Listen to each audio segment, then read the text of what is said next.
En los momentos más oscuros del Tercer Reich, el sonido más aterrador era que llamaran a la puerta. Todos los que vivieron bajo el yugo nazi temieron a una organización secreta, la que Hitler definía como su arma más mortífera. Sin ella, las ambiciones de Hitler no podrían haberse hecho realidad. Nunca se la ha igualado como instrumento para infundir terror. Y aún así, hasta ahora, no se había contado toda su historia. Se llamaba la Gestapo. La Gestapo. La Forja.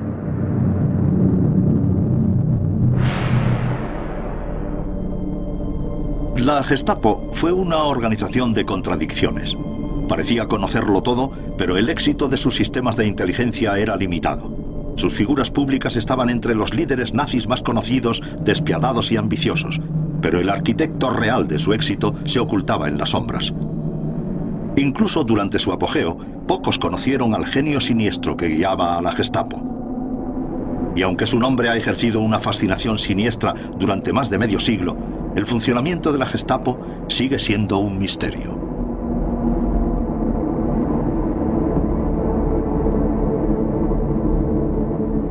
Pero existen pruebas, testimonios que provienen del mismo centro de la maquinaria de la Gestapo. Agentes dobles y espías de la resistencia añaden sus voces a las de las víctimas del régimen. Muchos están muertos, pero sus palabras, registradas en cuadernos y diarios y escenificadas aquí, siguen vivas.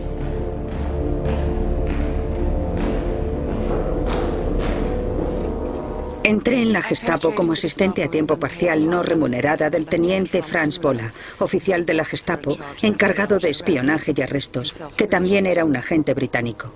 Desde entonces tuve que vivir con el miedo constante de que me descubrieran y me sometieran a las torturas más horribles y a la muerte reservada para los agentes secretos que la Gestapo atrapaba. La Gestapo. La misma palabra tiene una resonancia especial en el mundo. Cuánta sangre, cuánta miseria, cuánto dolor. Pero sobre todo, cuánta crueldad está asociada a ella. La Gestapo nos ha dejado otro testigo, su propia burocracia meticulosa. En almacenes abandonados del Reich, miles de archivos de la Gestapo detallan las vidas de aquellos que cayeron en sus manos. La mayoría de las víctimas de la Gestapo no sobrevivió, pero algunos siguen vivos.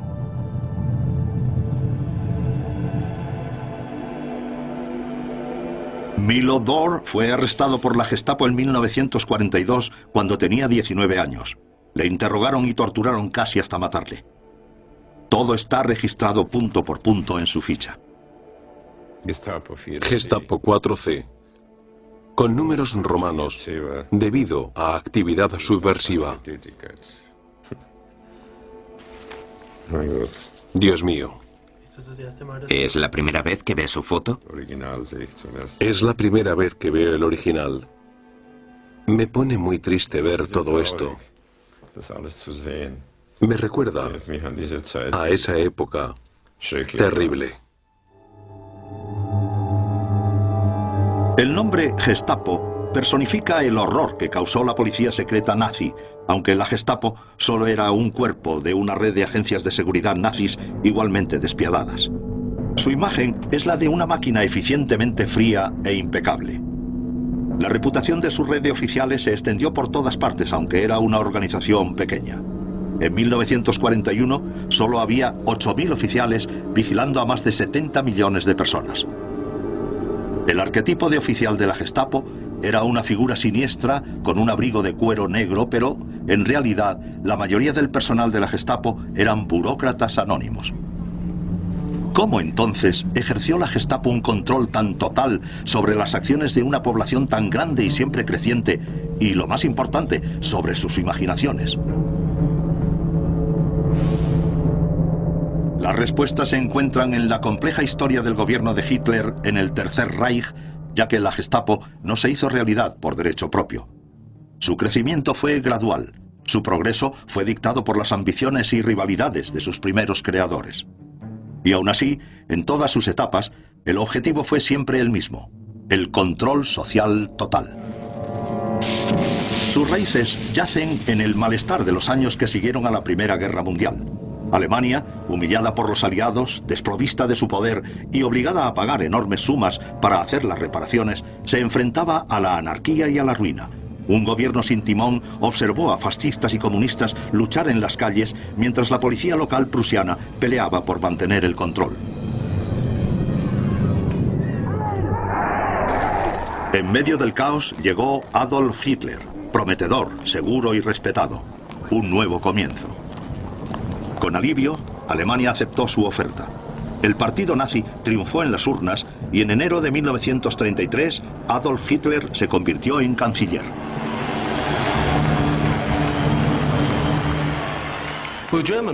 Bueno, la respuesta del pueblo alemán a la agitación política y a la violencia callejera fue de desasosiego extremo, naturalmente.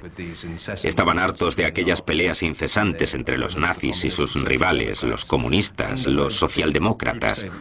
Y creo que se puede decir que el pueblo alemán deseaba un partido o un gobierno que llevara orden a las calles. Irónicamente, el partido que dijo que podía hacerlo fue el nazi. Hitler no perdió tiempo asegurando su posición. La gente había votado por seguridad. Lo que obtuvieron fue cumplimiento de la ley.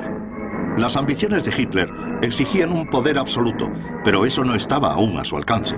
Para conseguirlo, tenía que eliminar todo tipo de oposición. Sus primeras herramientas fueron burdas pero eficaces. La SA o tropas de asalto.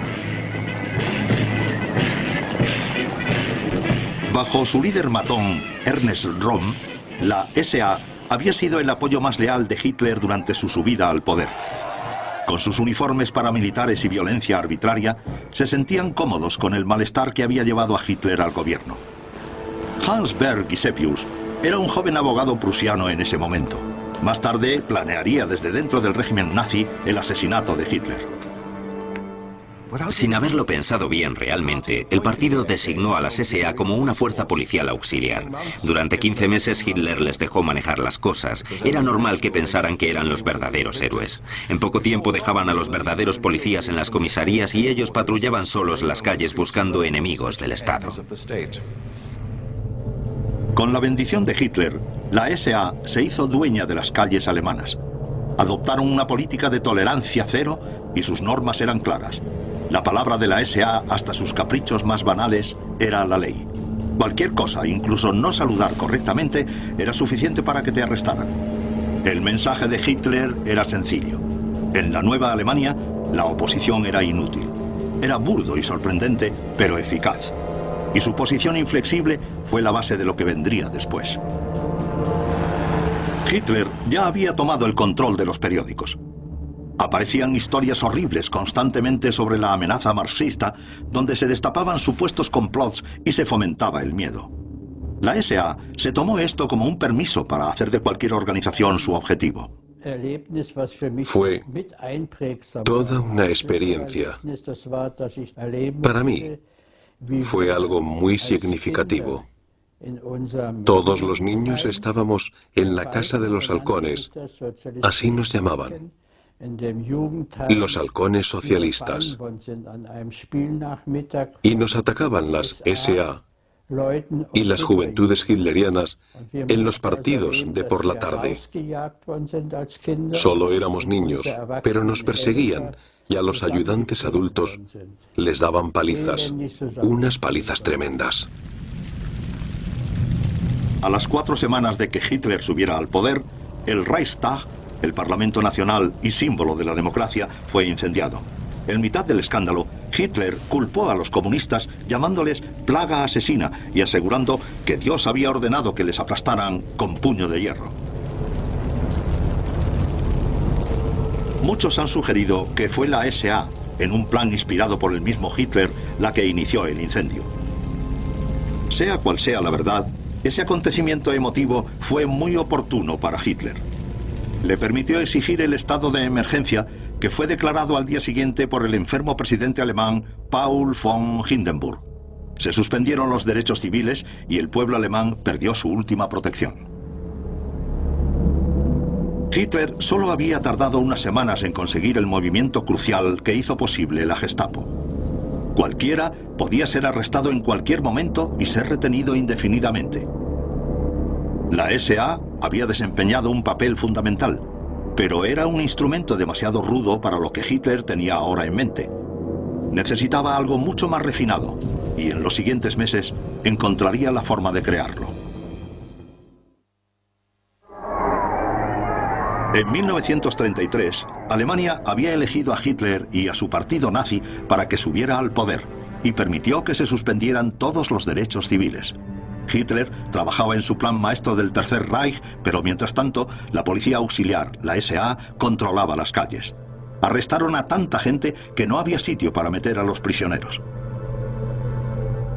En ese momento surgieron los búnkers, las terribles cárceles privadas de la SA. Llevarse a individuos desgraciados se había convertido en una costumbre de las SA. El tipo de violencia que se vio en nuestras ciudades casi supera el umbral de la credibilidad. Los llamados campamentos salvajes eran cárceles improvisadas. En Oranienburg, por ejemplo, se utilizó una fábrica de cerveza abandonada. Mientras los documentales de propaganda los describían como centros de reeducación que incluían hasta ejercicios matinales, la verdad era muy distinta. 900 personas estaban embutidas allí a merced de la SA, que las torturaba y asesinaba con total impunidad. Todo el mundo tuvo su turno, claro. El Frente Rojo, los socialdemócratas, cualquiera que no fuera fascista, y los judíos. La campaña antisemita de la SA había ido creciendo poco a poco. Joseph Goebbels, el ministro de propaganda de Hitler, la legitimó anunciando unas medidas contra todos los negocios judíos en Alemania.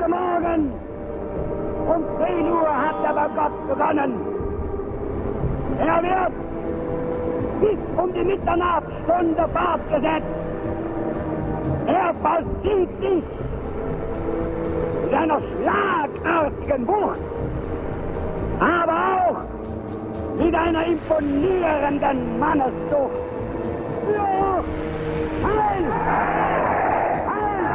La SA no necesitaba más ánimos.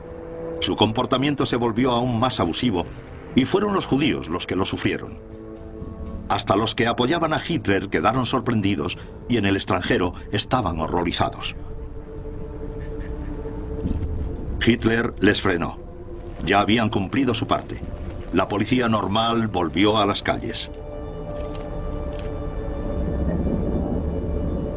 Porque Hitler trabajaba en un plan más grande.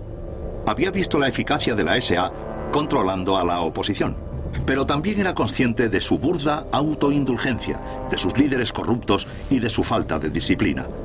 Esa no era la imagen que quería proyectar. Sabía exactamente lo que quería. Algo que pudiera extender el miedo que había creado la SA y refinarlo. Una policía secreta y política obligada a servir al Führer, al partido y al Reich. La llamó la Geheime Staatspolizei, la policía secreta estatal, aunque se la conocería por su abreviatura, una palabra que se convertiría en sinónimo de miedo, la Gestapo. Hitler ya tenía unidades de seguridad y vigilancia colocadas como procedimiento, pero la Gestapo sería algo distinto.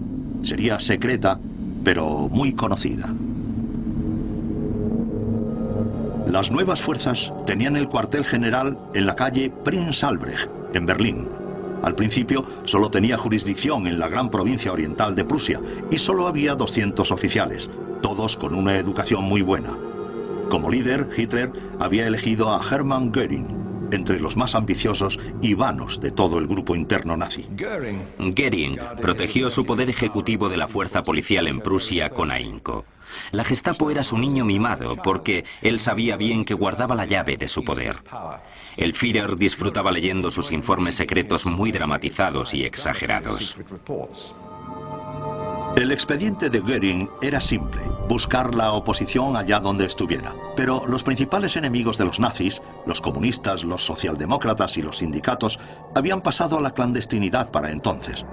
Para encontrarlos necesitaría habilidad, la habilidad de una policía entrenada. Göring se aseguró de que la nueva fuerza supiera que iba a ser un trabajo policial distinto, no iban solo a perseguir criminales.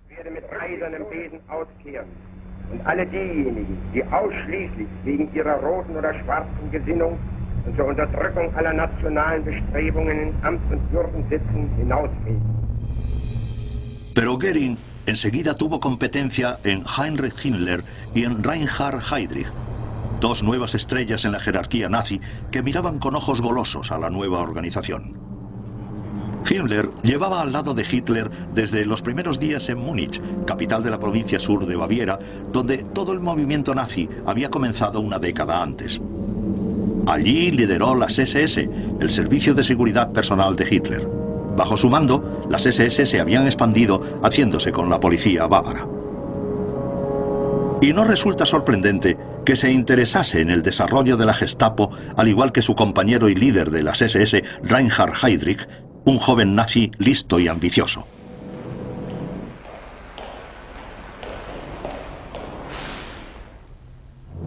Heydrich era el pivote oculto sobre el que giraba el régimen nazi. El desarrollo de toda una nación estaba guiado por ese personaje contundente. Heydrich fue de hecho el titiritero del Tercer Reich.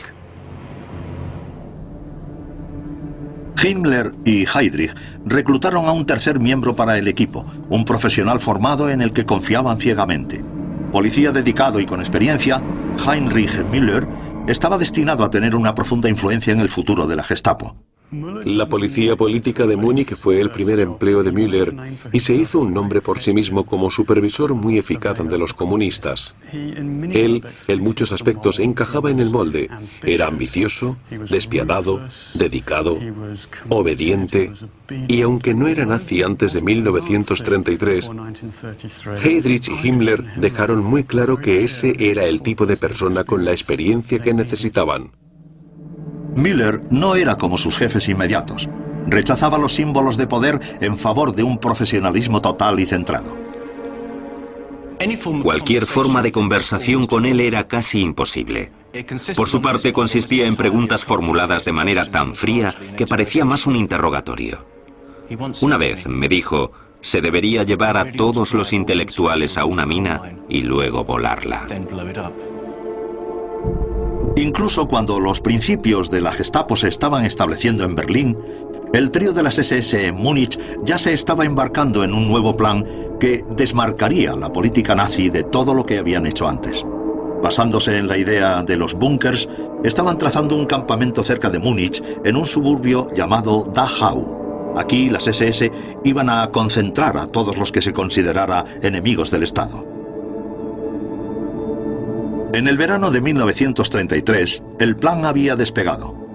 26.000 personas habían sido internadas en campos por toda Alemania, varios miles de ellos en Dachau. Anna Pröll era miembro de un grupo de la resistencia. A muchos de sus amigos les arrestaron por sus actividades políticas en 1933 y les llevaron a Dachau.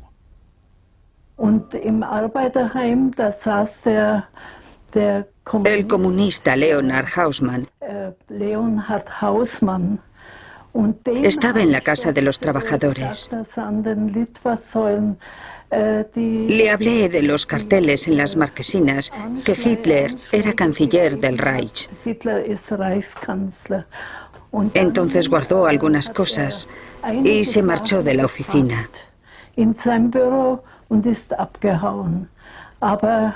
No corrió, solo se fue de la oficina.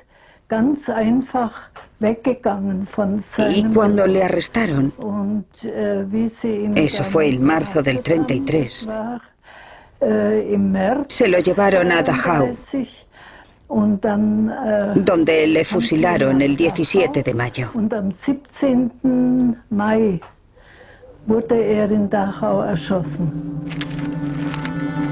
Para el mundo exterior, Dachau era un campamento de descanso, aunque pronto la verdad salió a la luz.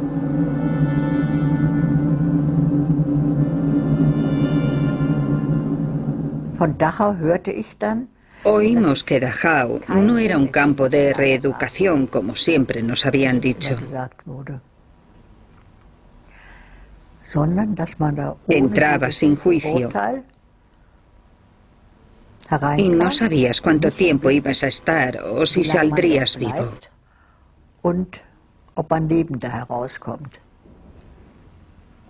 Oímos que a la gente la torturaban allí dentro. Les daban palizas y que podías hasta morir allí. Los presos de los campos de concentración eran oficialmente retenidos en lo que se llamaba custodia de protección.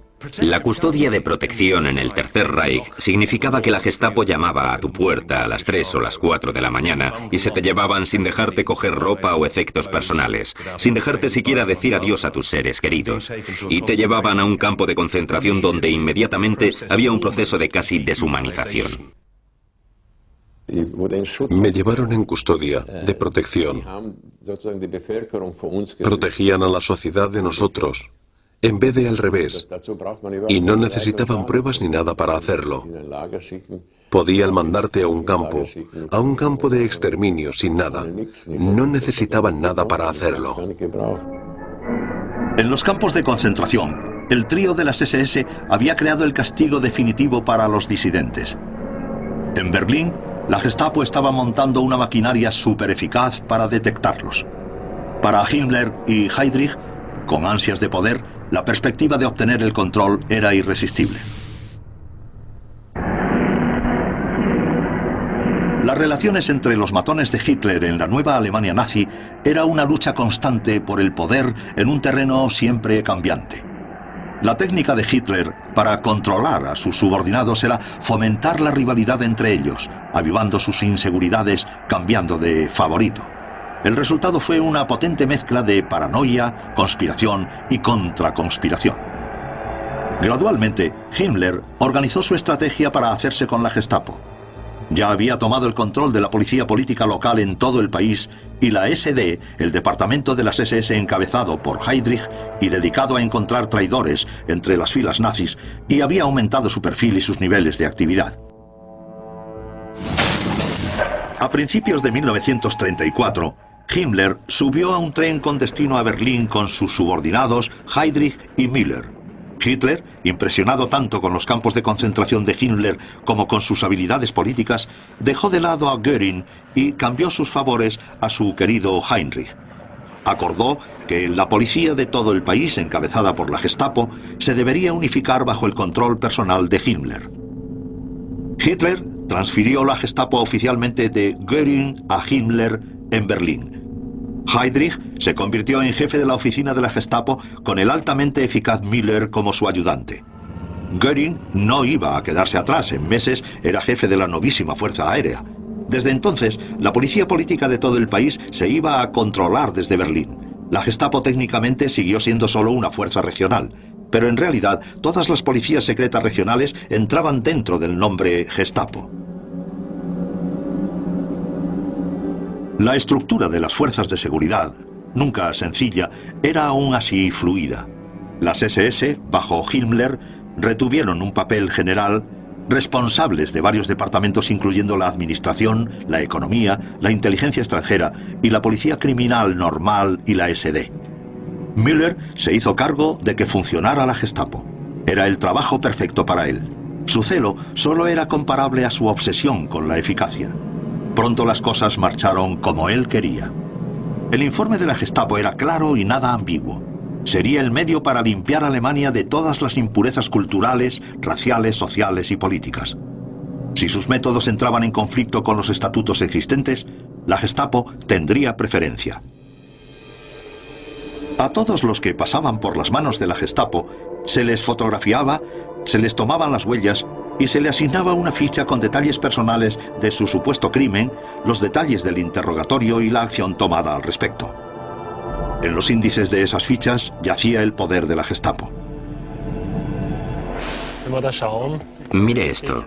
En esta caja está este índice. Y mire aquí, en la L. Usted debe de estar en esta caja. Vamos a la mesa y veamos si su archivo está aquí. En el archivo de Viena, 50.000 informes siguen guardando los detalles de comunistas, sindicalistas, teólogos y clérigos, todos miembros potenciales de cualquier oposición en la zona. Entre ellos, Hans Landauer. Aquí está su ficha. Tiene su nombre, estado, lugar de nacimiento, descripción física, 1,80 m, blanco, delgado. Y aquí, ve, estos números se refieren a otros documentos que la Gestapo tiene de usted. Esa es su ficha personal de la Gestapo, donde están sus documentos. Esa es su hoja de cargos. Los archivos se parecen a los de cualquier gran burocracia. El lenguaje es formal y hay cajas para cada información. Es como si la apariencia oficial del papeleo legitimizara las acciones que tan concienzudamente registraba.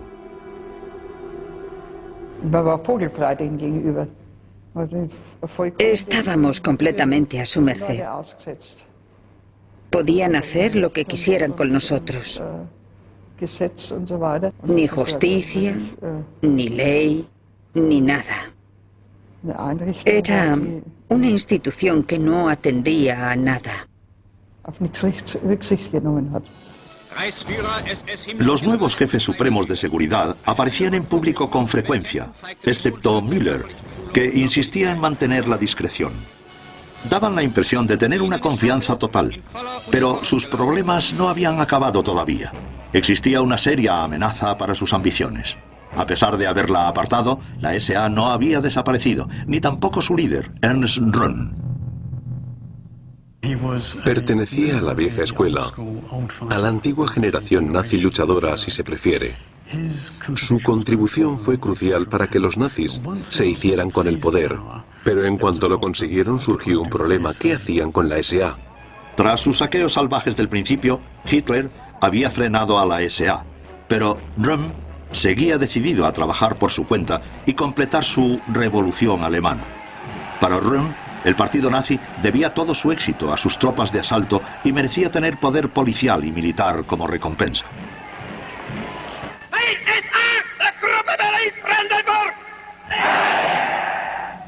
Das es nicht das Verdienst jetzt einzeln Pflicht der einfachen SA-Mannes ist, wenn heute ein anderes Deutschland Welt gegenübersteht. Sieg! Sieg! La situación se complicaba por el hecho de que Röhm era uno de los pocos que tenía confianza con Hitler. Era el jefe de personal de Hitler. En público, Hitler apoyaba a Röhm en sus aspiraciones.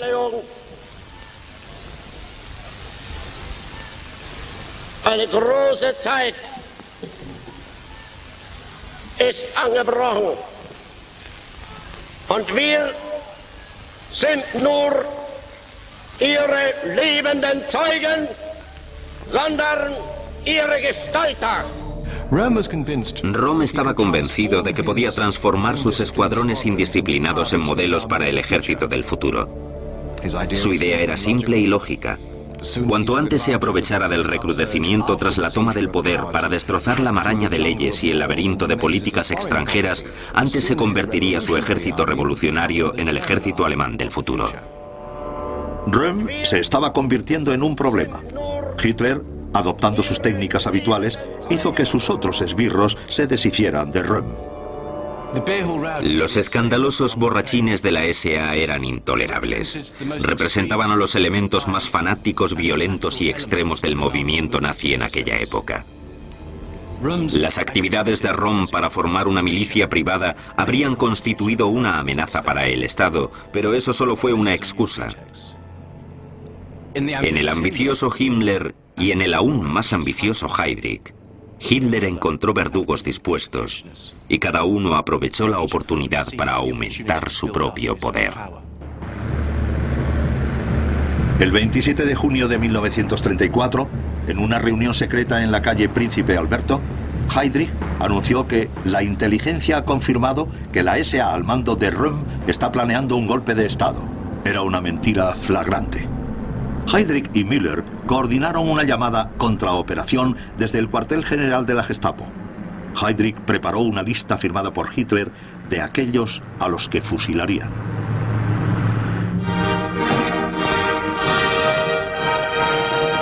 Unos días después, los rotativos informaban del suceso. 90 rivales internos, incluyendo a Ernst Röhm, habían sido liquidados en la purga que se conoce como la Noche de los Cuchillos Largos. La policía desfiló triunfante por delante de las oficinas de Hitler. Vorbeimärsch einer Abteilung der Landespolizeigruppe General Göring an der Reichskanzlei am Tage der Aburteilung der Hochverräter. La SA quedó aplastada. Después de haber eliminado la amenaza, el servicio de seguridad de Himmler tenía un poder ilimitado. La Gestapo estaba lista para avanzar. Nada ni nadie podría pararla.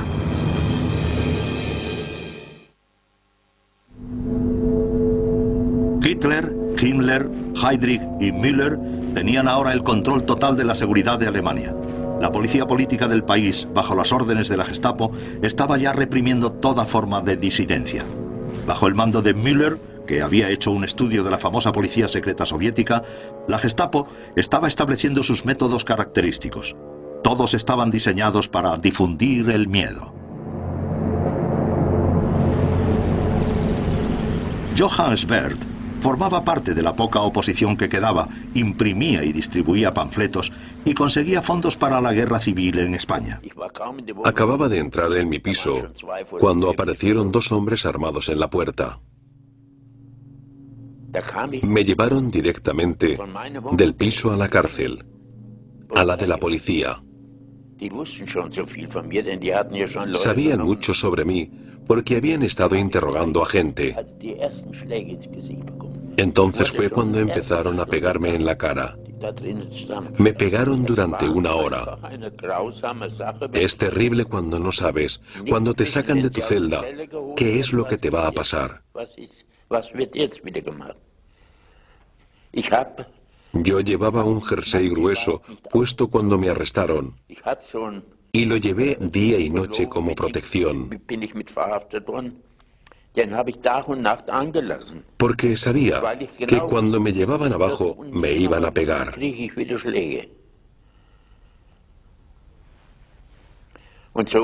Así siguieron durante días, día y noche, día y noche. Johann Swerth pasó por 14 cárceles antes de que le liberaran en 1945, 10 años después. 5 de esos años los pasó en confinamiento aislado, interrumpido solo por los interrogatorios de la Gestapo. Aún así, Swerth es uno de los afortunados. Pocas de las víctimas de la Gestapo sobrevivieron. En la propaganda, sin embargo, los agentes de la Gestapo aparecían como los guardianes del pueblo, allí para servir. Los carteles mostraban a la policía como amigos y ayudantes, como protectores de la sociedad de las fuerzas oscuras que la amenazaban. Hasta aparecían en los juegos de los niños.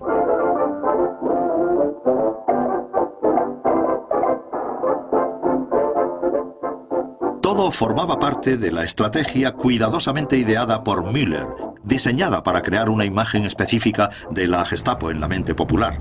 Y esa imagen era la de un cuerpo todopoderoso capaz de aplastar a sus enemigos a discreción. La clásica llamada a la puerta de la Gestapo, repentina, rápida y anónima, subrayaba la ilusión de su control total. Como parte de esto, Müller avivaba la creencia de que la Gestapo estaba en todas partes. También se colocaron historias de propaganda en los periódicos para inculcar miedo en los manifestantes potenciales. Los informes describían un goteo incesante de detenciones. De hecho, había largos anuncios del poder de la Gestapo.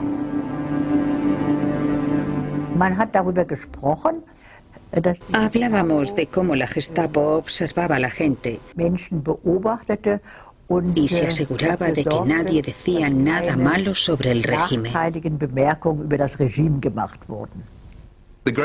La gran baza de la Gestapo era la publicidad. O más específicamente, la propaganda que la rodeaba.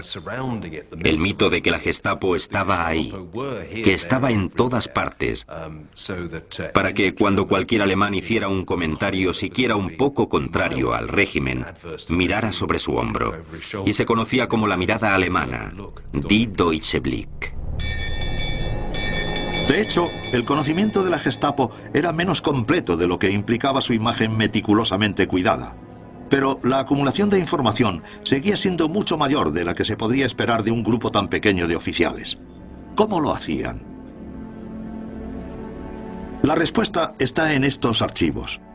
Meticulosamente cuidados, recopilaron millones de fichas con información personal.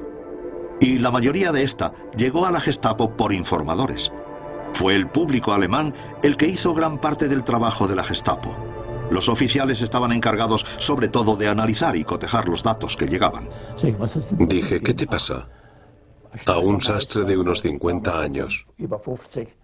Y me dijo que su hija les había denunciado a su mujer y a él, Quería casarse con un hombre de las SS y los padres no querían, así que fue a la Gestapo y arrestaron a los padres. No eran solo temas personales. Había mucha gente más que dispuesta a denunciar a sus vecinos si hacían comentarios en contra del régimen de Hitler. Algunos lo hicieron con la creencia de que el futuro de Alemania era más importante que el destino de los individuos. Otros lo hicieron por envidia o venganza. Y aún más, lo hicieron para salvarse a sí mismos o a sus familias.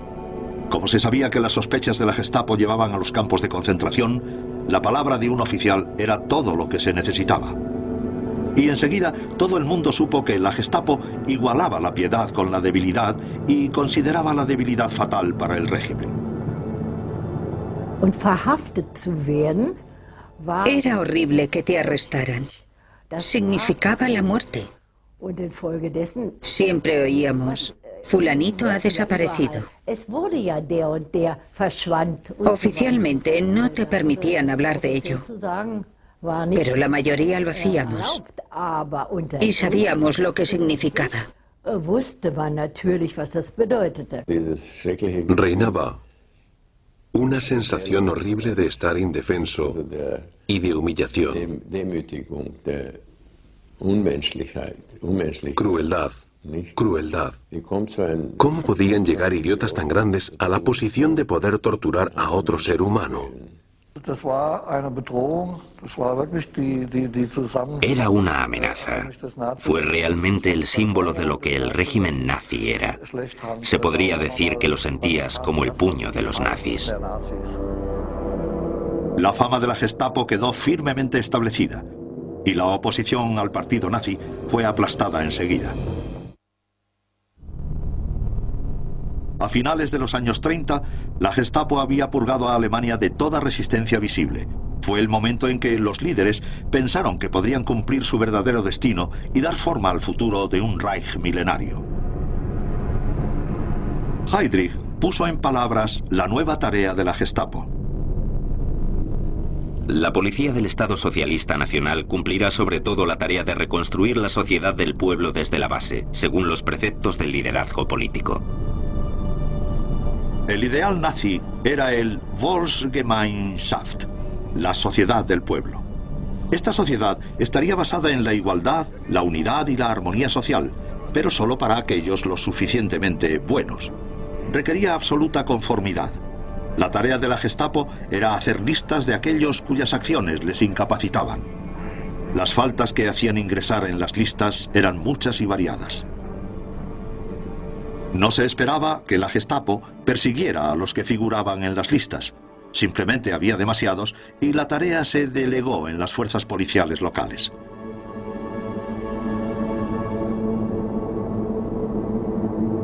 Uno de los grupos que aparecían en las listas fue el de los judíos. Enseguida, la discriminación fue legal. El 15 de septiembre de 1935 se anunciaron las leyes de Nuremberg. Dem deutschen Volk und Reich zu dienen.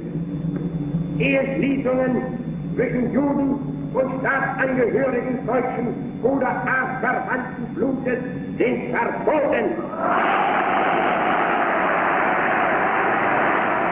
La discriminación de los judíos tenía ya una base oficial: las leyes raciales. La gente no necesitó ánimos.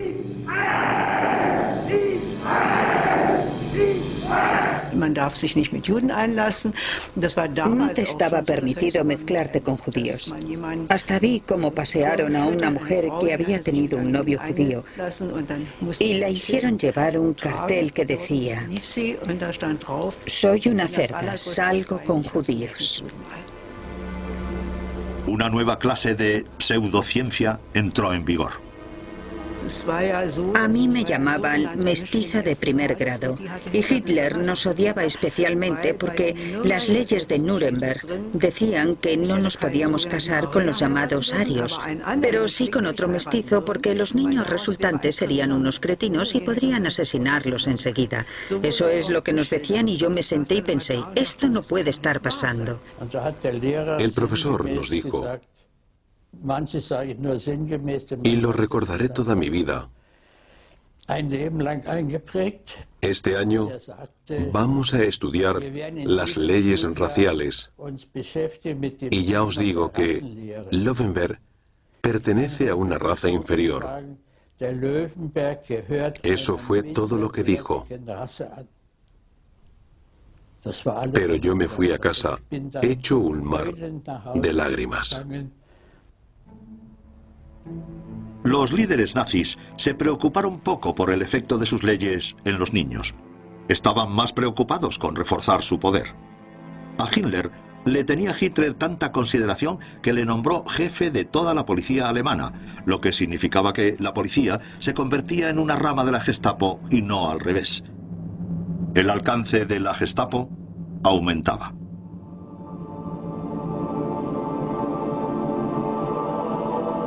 La Gestapo era tan efectiva en sus tareas nacionales que a finales de los años 30 estaban listos para extender sus alas. Y Hitler tenía preparado un nuevo papel para ellos. Tenía planes para expandir el Tercer Reich y la nueva conquista tendría que aplacarse. Hitler asignó a la Gestapo la tarea de desmantelar toda resistencia en el extranjero. Heydrich preparó los planes. La Gestapo acompañaría a las Fuerzas Armadas alemanas, la Wehrmacht, en sus primeros movimientos por el extranjero, por el territorio de los vecinos más simpatizantes de Alemania. Müller asignó a sus oficiales de mayor confianza la composición de listas secretas de los que podrían causar problemas.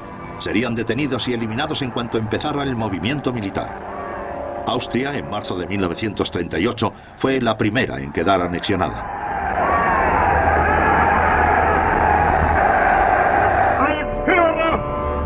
Kanzler der deutschen Nation und des Reichs melde ich vor der deutschen Geschichte nunmehr den Eintritt meiner Heimat in das Deutsche Reich.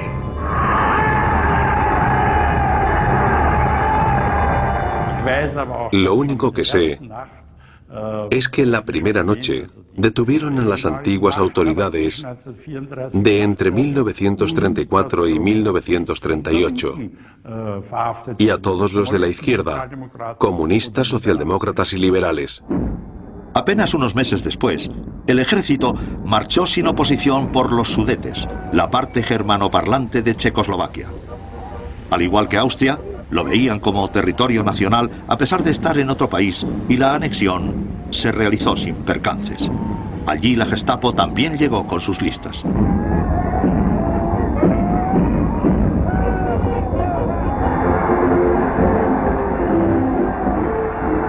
Luego siguieron hasta Praga. Con los Sudetes bajo control, era fácil hacerse con la capital checa también. Hitler había expandido el Reich prácticamente sin oposición y mientras la Gestapo limpiaba los nuevos territorios de cualquier rastro de oposición, su popularidad se alzaba a nuevas cotas.